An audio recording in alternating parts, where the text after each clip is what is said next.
On the night of May 1st, 2011, 23 soldiers descended by helicopter onto a mansion in Pakistan. 40 minutes later, the most wanted man in the world was dead. What happened within those walls and everything that came before and after is a story of intelligence, politics, secrets, and decisions made in the darkness. Osama bin Laden was born on March 10, 1957, in Riyadh, Saudi Arabia, the 17th son of Mohammed bin Laden, a construction magnate who amassed a fortune working for the Saudi royal family. The bin Laden family came to have more than 50 children with several wives, and Osama grew up in a position of economic privilege, but also of relative invisibility within that vast family network. His father died in a helicopter accident in 1967 when Osama was barely 10 years old. During his youth in Jeddah, bin Laden was influenced by radical Islamist thought, particularly by the ideas of the Egyptian Mohammed Qutb, brother of the ideologue Sayyid Qutb, who was executed by Nasser's government in 1966. While studying economics and business administration at King Abdulaziz University, Osama began to develop a worldview that combined his conservative religious upbringing with a growing hostility toward the West and the Arab regimes that he considered corrupt and puppets of foreign powers. The turning point came in 1979 when the Soviet Union invaded Afghanistan. Bin Laden was 22 years old and responded to the call of jihad with an enthusiasm that his peers could hardly match. He traveled to Afghanistan and Pakistan, used his personal money and contacts to finance the Afghan Mujahideen, and began to build the networks that decades later would become Al-Qaeda. In that period, the United States intelligence services, through the CIA and in collaboration with the Pakistani YS-1, channeled hundreds of millions of dollars toward the guerrilla groups fighting the Soviets. Bin Laden never worked directly for the CIA, as popular myth holds, but he did operate in an ecosystem that the United States helped create and finance. When the Soviets withdrew from Afghanistan in 1989, bin Laden returned to Saudi Arabia as a hero, but the euphoria was brief. The Iraqi invasion of Kuwait in 1990 and the subsequent decision by the Saudi government to allow US troops to be stationed on Arab soil marked for him a point of no return. He offered his own forces to King Fahd to defend the kingdom, was rejected, and the presence of American soldiers in the land that contains the holy cities of Mecca and Medina became the wound that would never heal. He was expelled from Saudi Arabia in 1992 and settled in Sudan, where Al-Qaeda began to take institutional form. Al-Qaeda, whose name in Arabic means the base, was formally founded around 1988 in Peshawar, Pakistan, during the final stages of the Afghan-Soviet War. Its initial structure was modest, an organization intended to channel Arab fighters toward the Afghan conflict and keep records of foreign volunteers. But bin Laden's vision was broader. He wanted to create a vanguard capable of taking jihad beyond Afghanistan against what he called the Crusaders and the Jews, that is, the West and Israel, and against the Muslim governments he considered apostate. From Sudan between 1992 and 1996, Al-Qaeda began to carry out operations. It is credited with participation in a failed attack against US soldiers in Yemen in 1992, and there is evidence of links to the 1993 attack on the World Trade Center, although the direct relationship was never completely established. In 1994, Saudi Arabia stripped him of his citizenship. In 1996, under pressure from the United States and Egypt, the Sudanese government expelled him. Bin Laden returned to Afghanistan, where the Taliban, who that same year took control of Kabul, offered him refuge. From Afghan soil, on August 23, 1996, bin Laden published his first fatwa, a declaration of war against the United States titled Declaration of Jihad Against the Americans Occupying the Land of the Two Holy Places. In 1998, he issued a second fatwa, this time together with other radical Islamist leaders, declaring that killing Americans, both military and civilian, was a religious obligation for every Muslim. That same year, on August 7, 1998, suicide bombs simultaneously destroyed the US embassies in Nairobi, Kenya, and Dar es Salaam, Tanzania. 224 people died. The FBI placed bin Laden on its list of the 10 most wanted fugitives. In October 2000, a boat loaded with explosives rammed the destroyer USS Cole in the port of Aden, Yemen. 17 sailors died. The CIA and the FBI knew that Al-Qaeda was behind the attack, but the Clinton government's response was limited. The missiles launched against alleged Al-Qaeda camps in Afghanistan in 1998 in retaliation for the embassy attacks did nothing more than demonstrate the limitations of conventional means for neutralizing a dispersed and decentralized organization. On the morning of September 11, 2001, 19 hijackers divided into 4 groups took control of as many commercial airplanes. 2 crashed into the Twin Towers of the World Trade Center in New York. 1 crashed into the Pentagon in Arlington, Virginia. The 4th, United Airlines Flight 93, crashed in a field in Pennsylvania after the passengers tried to retake control of the aircraft. In total, 2,977 people died. It was the deadliest terrorist attack in history on U.S. soil. The operation had been planned for years. Mohammed Atta, the leader of the group and pilot of the first airplane, was an Egyptian based in Hamburg who had contacted Al-Qaeda in Afghanistan around 1999. The hijackers had lived in the United States, taken flight lessons, and studied airport security procedures. The CIA had indications that Al-Qaeda was planning a large-scale operation inside U.S. territory, but the dots were never connected. The report of the September 11th Commission, published in 2004, documented in detail the intelligence and coordination failures that allowed the attack to be carried out without being detected in time. 4 days after the attacks, President George W. Bush signed an authorization for the use of military force that granted him extraordinary powers to pursue those responsible. On October 7, 2001, the United States and its allies launched Operation Enduring Freedom against Afghanistan with the dual objective of destroying Al-Qaeda and overthrowing the Taliban regime that gave it shelter. In less than 3 months, the Taliban lost control of the country and bin Laden fled. In December 2001, bin Laden and his main collaborators were cornered in the mountains of Tora Bora, a system of caves on the Afghan-Pakistani border. U.S. Special Forces and Northern Alliance fighters surrounded and bombed them for days. However, an insufficient number of ground troops on the ground, combined with the decision to delegate part of the operation to local Afghan forces of doubtful loyalty, allowed bin Laden to escape toward Pakistan. Tora Bora became one of the most controversial episodes of the war. Many analysts, including General Tommy Franks, who commanded the operation, debated for years whether it would have been possible to capture or kill the leader of Al-Qaeda at that moment. For almost a decade after Tora Bora, bin Laden disappeared. The CIA, the FBI, and the intelligence agencies of dozens of countries searched for him without success. Hundreds of theories were published about his whereabouts: caves on the Afghan-Pakistani border, hospitals in Peshawar, even the possibility that he had died in the bombings or from kidney failure, an illness he suffered from. But he continued to issue audio and video messages at irregular intervals, proving that he was alive and maintaining his symbolic relevance for jihadist groups around the world. The lead that finally led to his location did not come through high-tech methods or satellite information. It came through a courier. During the interrogations carried out in C1A detention facilities, including the secret detention centers known as black sites and the prison at Guantanamo, interrogators began to hear repeated references to an individual known as Abu Ahmed al-Kuwaiti. The detainees denied knowing him or downplayed his role, which paradoxically increased the analysts' interest. Abu Ahmed al-Kuwaiti, whose real name was Ibrahim Saeed Ahmed, was a Pakistani of Kuwaiti origin who had served as bin Laden's personal courier and trusted man. By 2007, the CIA managed to identify his real pseudonym. In 2010, they managed to trace his cell phone. Analysts followed the courier's movements for months, until in August 2010 they saw him drive toward a large mansion in Abbottabad, a city in Khyber Pakhtunkhwa province, about 50 kilometers north of Islamabad.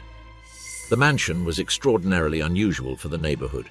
It was surrounded by walls between 4 and 6 meters high, topped with barbed wire. It had no internet connection or telephone line. Its residents burned their own trash instead of taking it out for the municipal service to collect. It was several times larger than any other house in the area, but it had been built in 2005 without any registered mortgage. CIA analysts began to call it the compound. Abbottabad was a city that, from the perspective of a high-profile fugitive, made logical sense as a hiding place.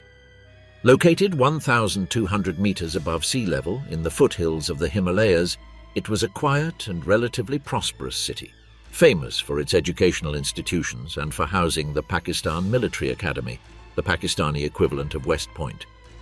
The presence of the Pakistani army was notable in the area. No one would have looked there for the most wanted man in the world. The CIA established an undercover operations base near the compound to observe it. For months, agents monitored the movement patterns of the residents, the number of people living there, and any indication that would allow them to confirm or rule out bin Laden's presence. A man whom the analysts called the Pacer regularly went out to walk through the inner garden but never left the compound. His height and build matched bin Laden's. However, the CIA was never able to confirm the target's identity with certainty. In August 2010, the director of the CIA Counterterrorism Center, Alfreda Francis Bukowski, and her team of analysts presented their initial conclusions to Director Leon Panetta. In December of that year, Panetta was informed that the CIA believed the compound was bin Laden's hideout. At the beginning of 2011, briefings to President Barack Obama began. The CIA's level of certainty was never absolute. Internal estimates varied between those who assigned a probability of 95% and those who placed it just above 50%. President Obama convened the National Security Council for a series of secret meetings to evaluate the options. The alternatives included an airstrike with drones or airplanes, a joint attack with Pakistani forces, a special forces operation without Pakistan's knowledge, or simply more surveillance. The airstrike offered the lowest chances of US casualties but made it impossible to confirm the death of the target and would destroy intelligence evidence. A joint operation with Pakistan was politically inconceivable. If the Pakistani YSI had any knowledge of bin Laden's presence in the country, notifying them could alert the target. During the first months of 2011, Obama chaired at least 5 meetings of the National Security Council devoted exclusively to the question of the Abbottabad compound. The debate within the administration was intense. Vice President Joe Biden was skeptical and recommended more surveillance. Secretary of Defense Robert Gates was cautious.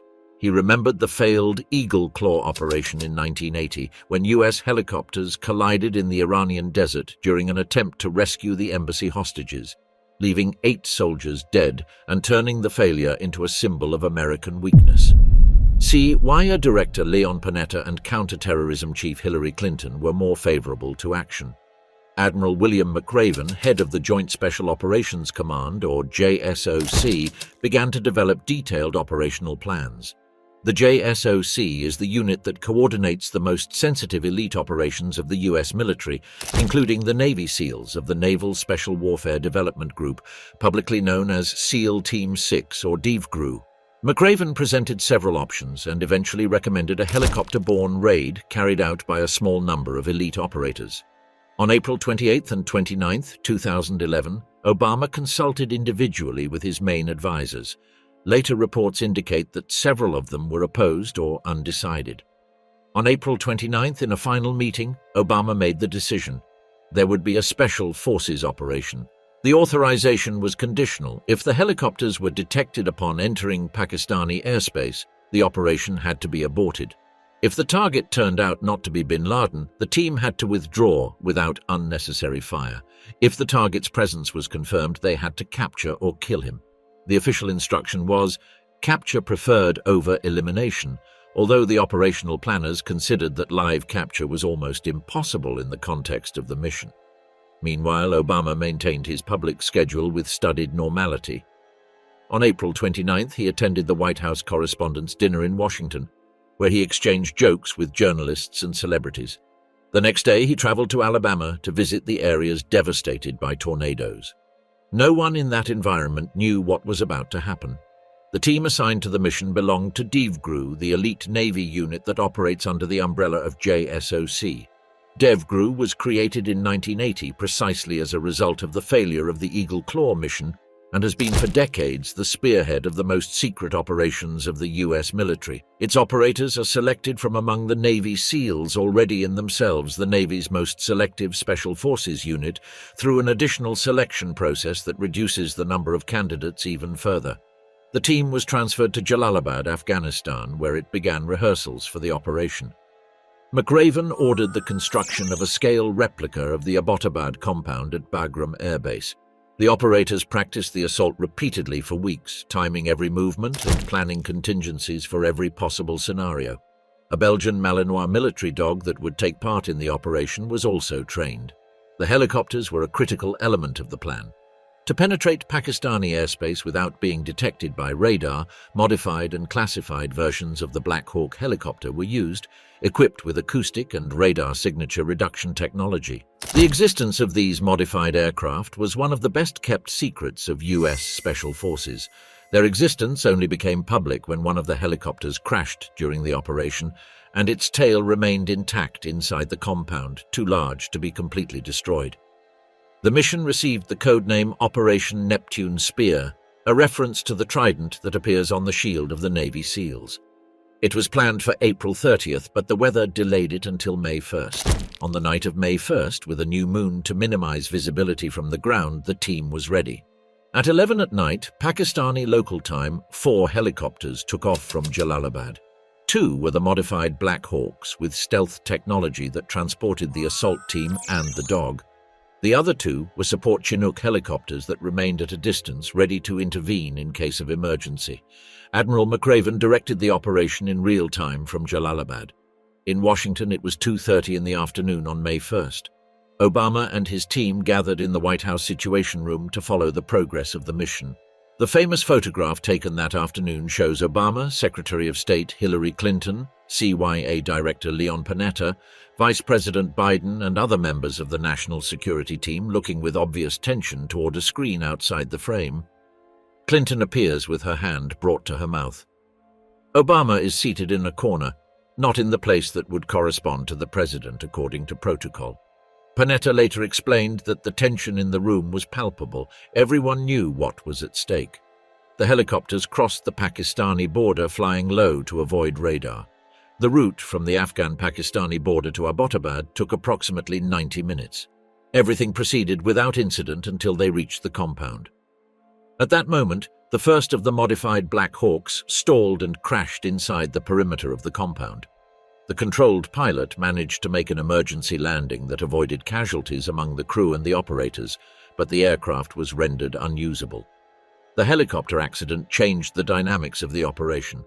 The original plan contemplated that part of the team would rappel onto the roof of the main building, but the accident of the aircraft and the position in which it ended up blocked that maneuver. The operators got out of the crashed helicopter and began to move on foot. The second Black Hawk landed outside the compound on an adjoining field. In Washington, McRaven informed Obama that there had been an accident but that the mission was continuing. The first to be neutralized were the residents of the guest building, located near the entrance to the compound. Abu Ahmed al-Kuwaiti, the courier whose tracking had led to this place, opened fire on the operators from inside. He was shot down. His wife was shot in the leg.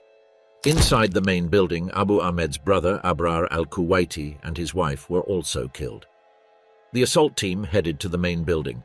On the first floor, they found one of bin Laden's wives, Amal Ahmed al-Sadr, and several children. The operators separated and secured them. On the second floor, an adult son of bin Laden, Khalid, confronted the team and was shot down. The operators climbed to the third floor. It was on the third floor that they found Osama bin Laden. The exact details of what happened in those seconds have been the subject of debate for years, partly because the initial official versions turned out to be incorrect on several points and had to be corrected. What is known with certainty is that bin Laden was shot twice, once in the chest and once in the head. He died on the spot. According to official reports, he was not armed at the moment of the shooting, although he had a weapon in the room. One of his wives, Amal, who according to initial versions was used as a human shield, actually lunged toward the operator and was shot in the leg. None of the children present was wounded. While some operators secured the floors of the building and controlled the civilians present, others began collecting intelligence material. They took hard drives, USB drives, optical discs, written documents, and phones. The volume of material collected was later described as equivalent to a small library. That material, analyzed for months by dozens of CIA analysts, revealed the real state of Al-Qaeda, an organization more weakened than was believed but still active, with bin Laden supervising global strategy from his hideout and frustrated because his regional affiliates acted with too much autonomy and killed too many Muslims in their operations. Before leaving the compound, the operators destroyed the crashed helicopter to prevent the classified technology from falling into foreign hands. They used explosives to destroy the fuselage, although the tail section, with its unusual shape and its surfaces that reduced the radar signature, remained intact inside the compound. Photographs of that tail circulated through the media in the following days, confirming the existence of the classified aircraft. Bin Laden's corpse was evacuated in the second helicopter. The complete operation from landing to departure lasted approximately 40 minutes, 10 more than planned because of the initial accident. The helicopters returned to Jalalabad without further incidents. In Abbottabad, the neighbors who had heard the noise of the helicopters and the explosions were beginning to look out of their windows. The identification of the corpse was one of the most delicate aspects of the entire operation. Before Obama could announce anything, he needed unequivocal confirmation that the dead man was indeed Osama bin Laden. In Jalalabad, where the body arrived shortly after the operation was concluded, the measurements of the corpse were compared with bin Laden's known stature. The height matched, 1.93 meters. A CIA woman who had worked for years tracking bin Laden and who knew his physiognomy better than almost anyone was brought in to identify him visually. DNA samples were also taken and compared with samples obtained from bin Laden's relatives. The probability that it was him was 99.9%. The question of what to do with the body generated debate within the administration. Burying him on land would create a potential sanctuary. Handing him over to Saudi Arabia, bin Laden's country of origin, was rejected by the Saudis. Burying him in any other Muslim country required diplomatic negotiations for which there was no time and created political problems. The decision was to bury him at sea in accordance with Islamic rites, but without there being an identifiable grave. The body was transferred from Jalalabad to Afghanistan and from there to the aircraft carrier USS Carl Vinson, which was operating in the Arabian Sea. On May 2, 2011, at 11 o'clock local time, the body of Osama bin Laden, wrapped in a white sheet and with his feet forward in accordance with Islamic tradition, was thrown into the sea from the aircraft carrier. An Islamic official read the ritual prayers in Arabic. The body was placed in a bag with weights to ensure that it sank. The exact coordinates of the place were never publicly disclosed. At 11:35 at night on May 1, 2011, Eastern Time, President Obama appeared at the podium of the East Room of the White House. His speech lasted 9 minutes. He began by recalling September 11th, mentioned the declaration of war against Al-Qaeda, described the lead that led to Abbottabad, and briefly narrated the operation. Then he uttered the phrase that millions of people were waiting for. Today, at my direction, the United States carried out an operation that killed Osama bin Laden, the leader of Al-Qaeda, and a terrorist responsible for the murder of thousands of innocent people. The news spread with unprecedented speed through social networks, which in 2011 were already mature enough to turn the announcement into an instant global phenomenon. Crowds gathered spontaneously in front of the White House and in Times Square in New York. Images of people chanting, waving flags, and celebrating bin Laden's death went around the world. In other places, the reception was more ambivalent or directly hostile. The Pakistani government expressed its discomfort. The operation had been carried out without its knowledge or consent on sovereign Pakistani territory, a few kilometers from the country's main military academy. Prime Minister Yusuf Raza Gilani declared that the unilateral action of the United States could not become a model for future operations. Relations between Washington and Islamabad, which were already complicated, deteriorated significantly. The question that no one in the Pakistani government could answer comfortably was how bin Laden had lived for years in Abbottabad without the authorities knowing it. The question about Pakistani knowledge of bin Laden's presence in Abbottabad is one of the most relevant and least resolved of the episode. There are three main hypotheses: that elements of the ISI or the Pakistani army knew that bin Laden was there and actively protected him, that some individuals within the security apparatus knew it, but acted on their own without the knowledge of their superiors, or that no one in the Pakistani government had information about his whereabouts.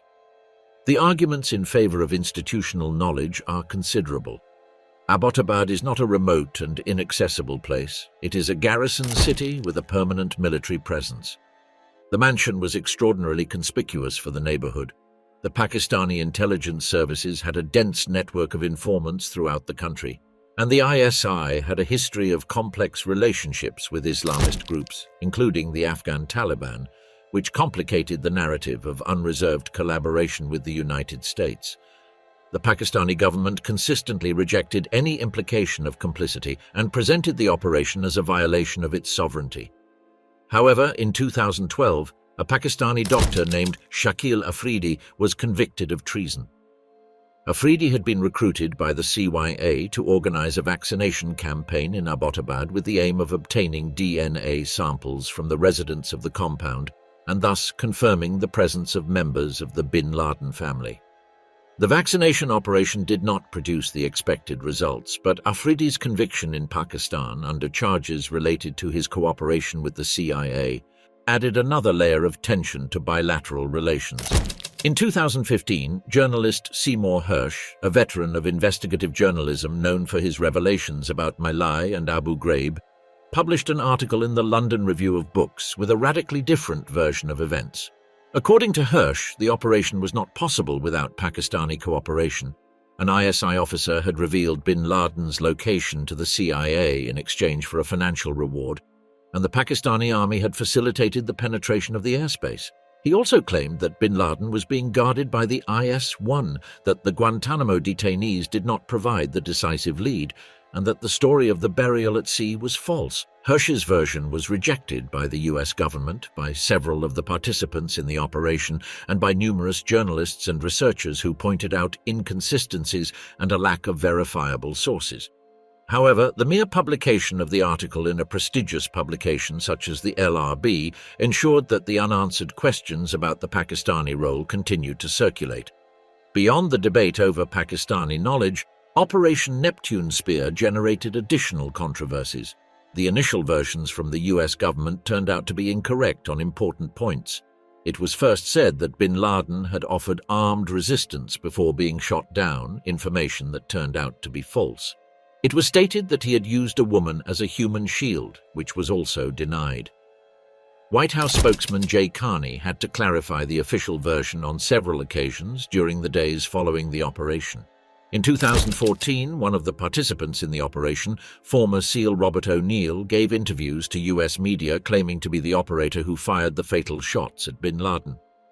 His version was contradicted by another participant, Matt Bissonnette, who under the pseudonym Mark Owen had published in 2012 the book No Easy Day with his own version of events.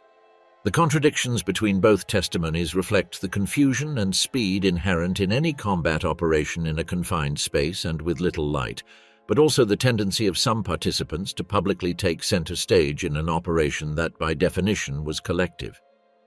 The publication of No Easy Day generated by itself a significant controversy. The book was published without going through the security review process to which members of the Special Forces are obligated when they intend to publish materials related to their activities. The Pentagon threatened to take legal action, and the Department of Defense stated that the book revealed classified information about tactics and capabilities.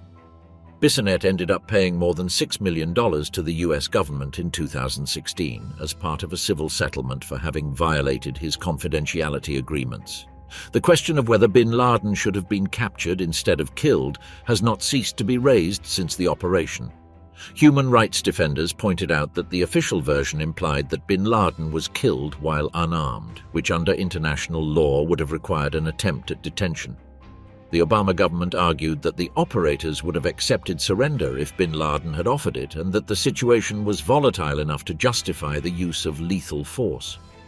The debate over extrajudicial killing, targeted killing without judicial process, was already intense in the context of the drone program, and the bin Laden case sharpened it without resolving it. Bin Laden's death was celebrated as a symbolic victory of enormous proportions, but it did not mean the end of Al-Qaeda or global jihadism. Ayman al-Zawahiri, the Egyptian doctor who had been the organization's number 2 for decades, assumed leadership. Al-Zawahiri was ideologically consistent with bin Laden, but lacked his charisma and his ability to become a symbol. However, under his direction, Al-Qaeda continued operating through its regional franchises. At the same time, the landscape of global jihadism fragmented and became more complex. The Islamic State of Iraq and the Levant, known as ISIS or Daesh, emerged as a distinct force and to some extent a rival of central Al-Qaeda. ISIS proclaimed a caliphate in 2014, took control of vast territories in Iraq and Syria, and carried out attacks of unprecedented brutality and visibility. In many ways, ISIS eclipsed Al-Qaeda in terms of operational capacity and global jihadist attraction during the following years. The territorial defeat of the caliphate in 2019 did not eliminate the organization, which continued as an insurgent movement. In July 2022, al-Zawahiri was killed by a missile fired by a US drone in Kabul. He was 71 years old and was living in the Afghan capital since the Taliban returned to power in August 2021. His death again raised questions about Taliban complicity, as they had assured the United States during peace negotiations that they would not give shelter to Al-Qaeda on Afghan territory. The threat that bin Laden embodied did not die with him, but the structure he built was deeply damaged during the decade after September 11th. Estimates by intelligence analysts and specialized academics indicate that central Al-Qaeda went from having several thousand active militants in 2001 to a few hundred in 2011. Its financial capabilities were reduced, its communication networks penetrated, and dozens of its most experienced cadres eliminated through the drone program or captured. If the organization survived, it was partly thanks to its regional affiliates in the Maghreb, Arabia, Somalia, the Sahel, and other regions, which operated with considerable autonomy. Operation Neptune Spear was the most visible action of a counter-terrorist campaign that used much more systematic and less spectacular methods, the drone program.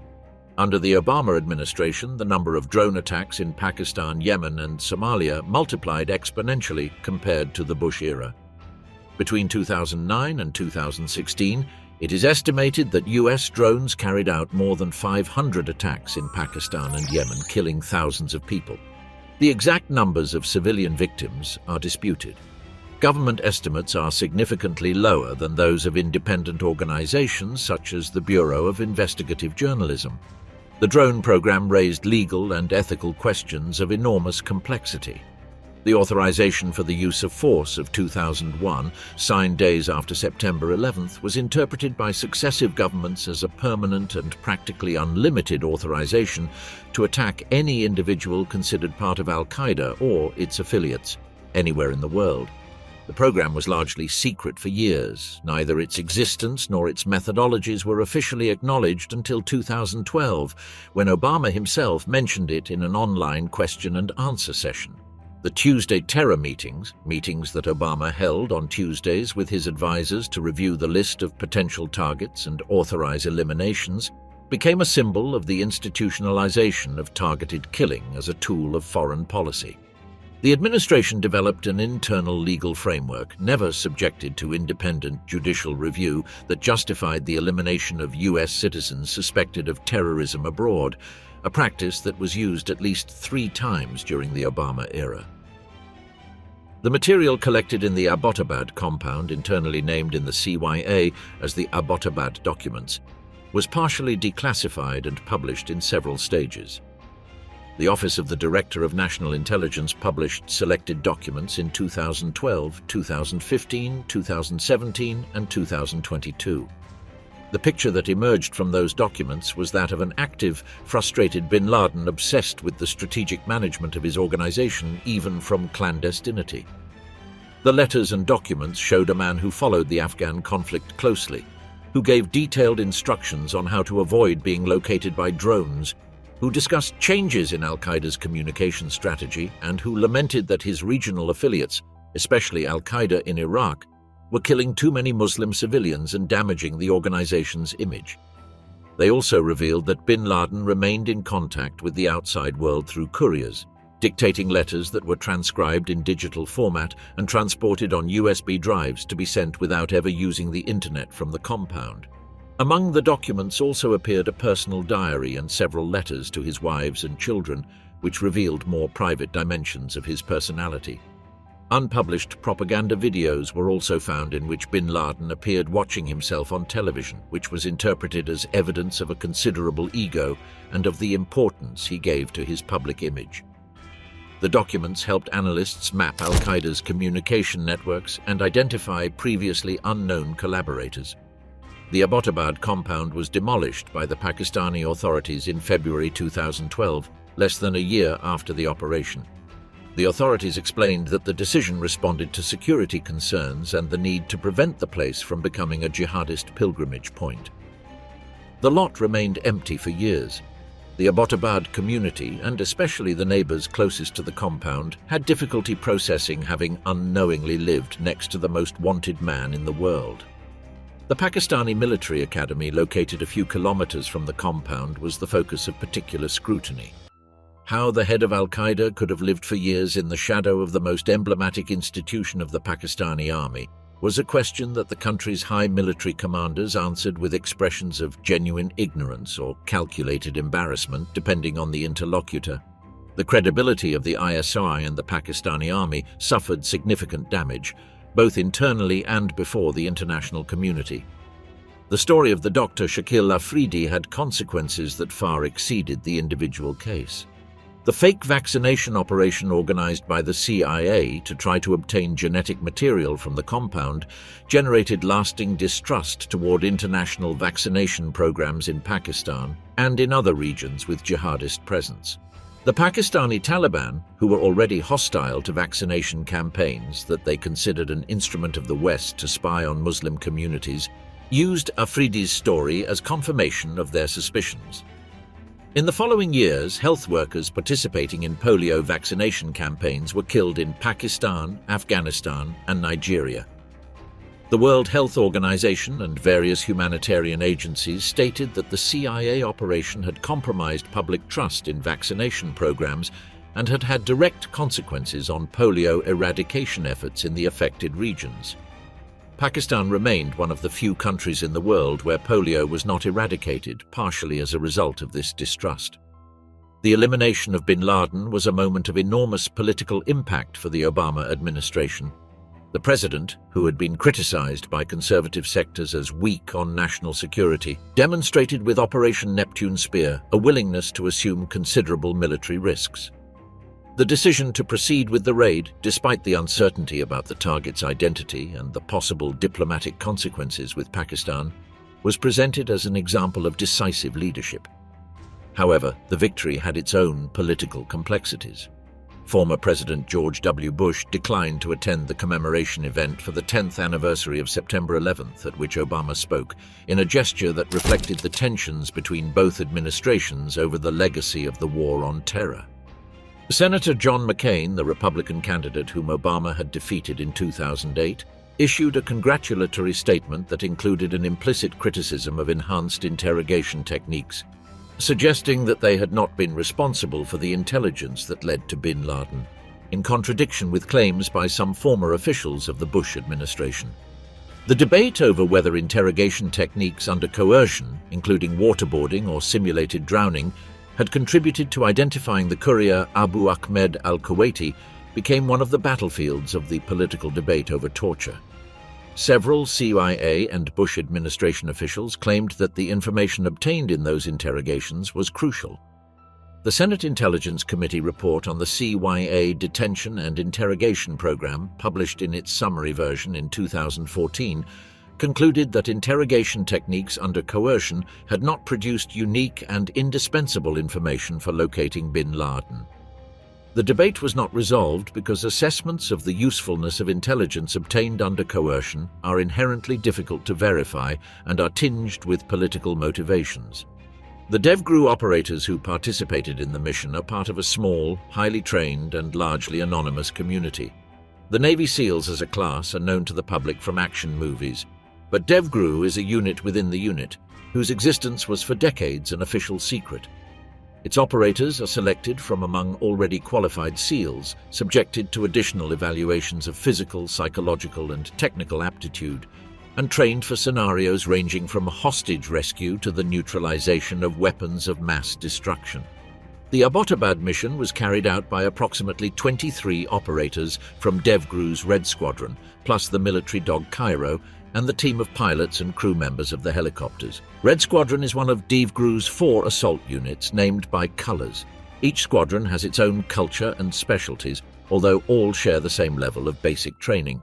Several of the operators who participated in the mission had spent more than a decade carrying out night raids in Iraq and Afghanistan, accumulating high-intensity combat experience that few forces in the world could match.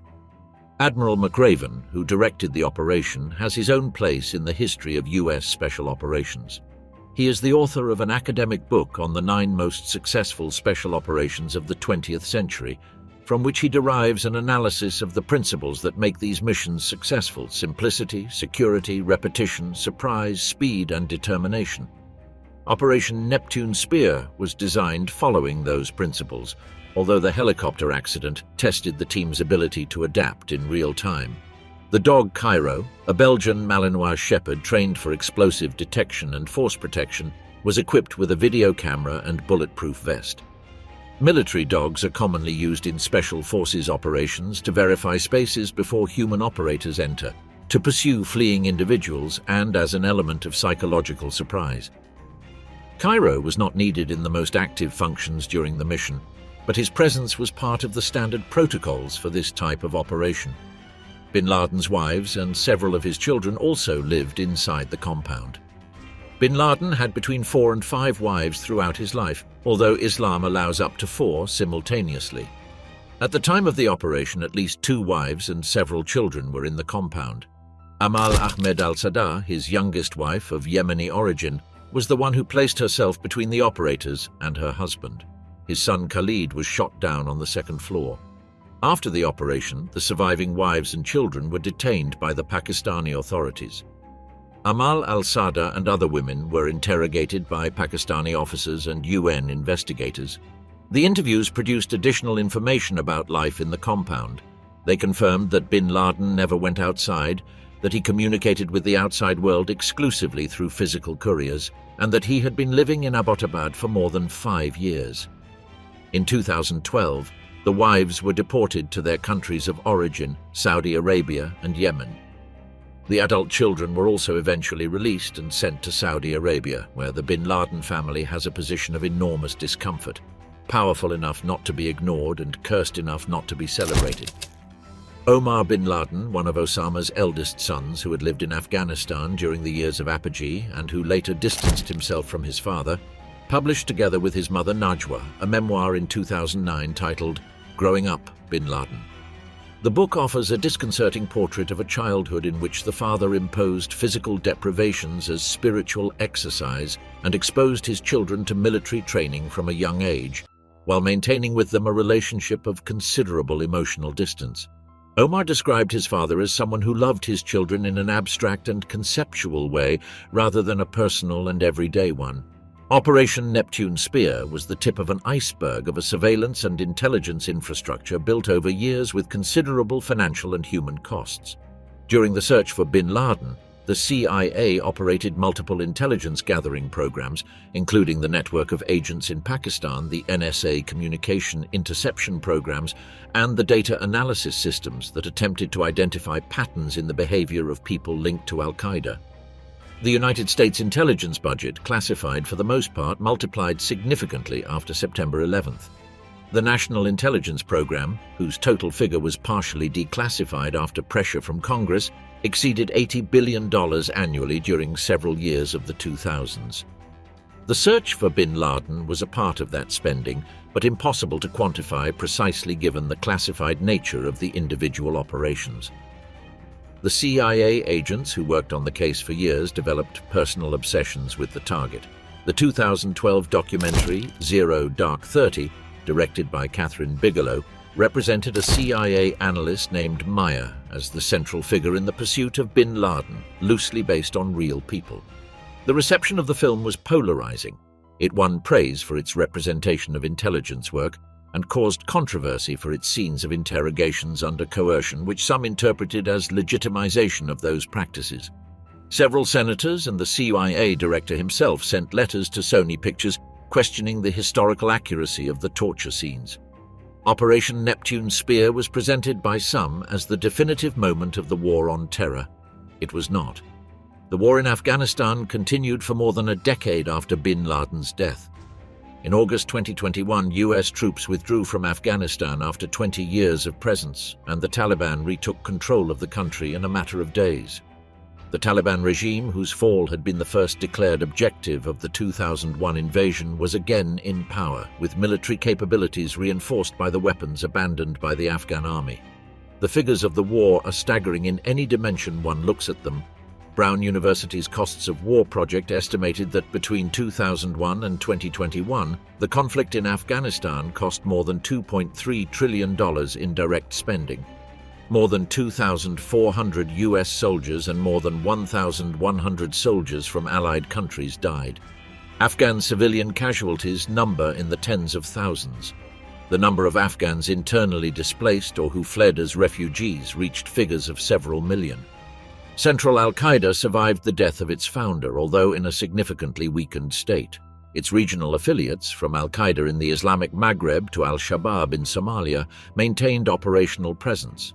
The Islamic State, born from the ashes of Al-Qaeda in Iraq, proved to be an even more violent and territorially ambitious mutation of transnational jihadism. The defeat of the territorial caliphate in 2019 did not imply the disappearance of the movement. The world in 2011 was safer without Osama bin Laden, but the network he built, the ideology he articulated, and the conflicts he helped unleash did not end on the upper floors of a compound in Abbottabad. The night of May 1st was the end of a person and a symbol. It was not the end of anything else.